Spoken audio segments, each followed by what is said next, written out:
Hello everybody, welcome to my channel. My name is Louisa and I am a social worker specializing in working with people who hear voices and also based on my own lived experience of hearing voices and recovering from that.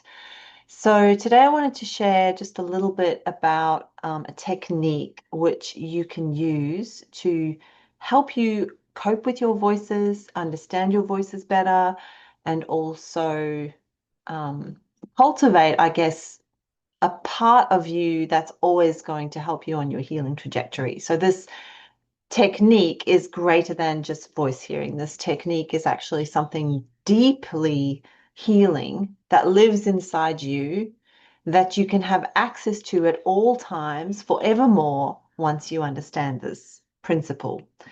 And the principle is around understanding that you have your own inner wise voice, something deep inside you that actually knows exactly what you need, that knows what the next step in your path should be, that is always loving, is always compassionate, is always kind, is patient, is non-judgmental, and is joyful. So it's like all of the parts of ourselves, all of the greatest virtues that we could wish to be, is contained in this nice, neat package, which we might call our wise inner self, our higher self. Some people might frame it as a higher self in a kind of a spiritual language of expressing something that's greater than us, or simply an inner voice, a quiet little inner voice that just knows. And you might conceive of that voice as coming from your heart, or coming from up, or coming even from God, if that's your worldview.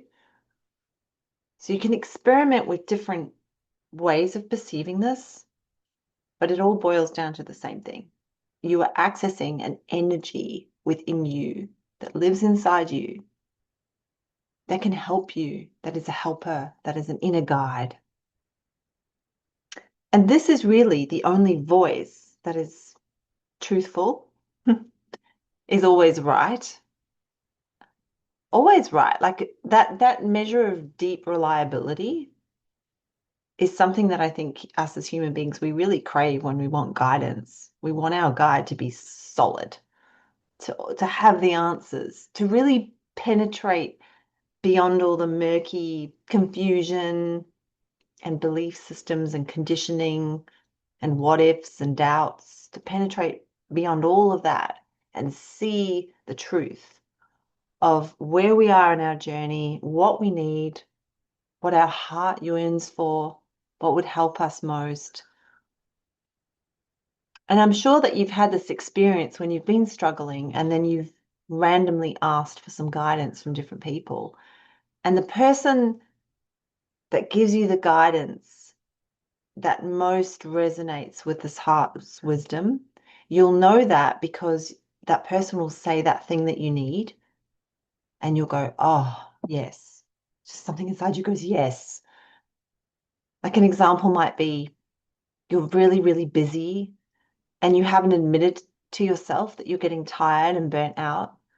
And then you tell a few people, and somebody that you respect, a trail angel for you, like someone on your trail that's there just to say the right thing at the right time, that person says, you need rest. Why don't you rest? Right? And you're like, oh, yes, that's what I need. This knowing lights up in you. So what's actually happening there is not that that person has the answers for you. It's that the person is mirroring your own deep intelligence about what you need. So as we develop and grow, we might need external sources to give us that knowing, that knowledge. External sources could be people, they could also be oracle cards, or you could be reading books or all sorts of confirmations. Therapists can give you the external sources. But whenever that person, that thing says something that is relevant for you, it's actually mirroring your own wisdom. So don't outsource your wisdom and think that you aren't actually creating it, because you are. It's something inside you. And so this video is just a call to remember and to activate that you actually have that knowing inside you already, and that voice is something that you can cultivate and practice listening to. And if you're a voice hearer, knowing that in the cacophony of other voices that are vying for your attention and perhaps interfering with your thought processes and driving you up the wall, as convincing as those voices might be, they are not representative of your inner truth.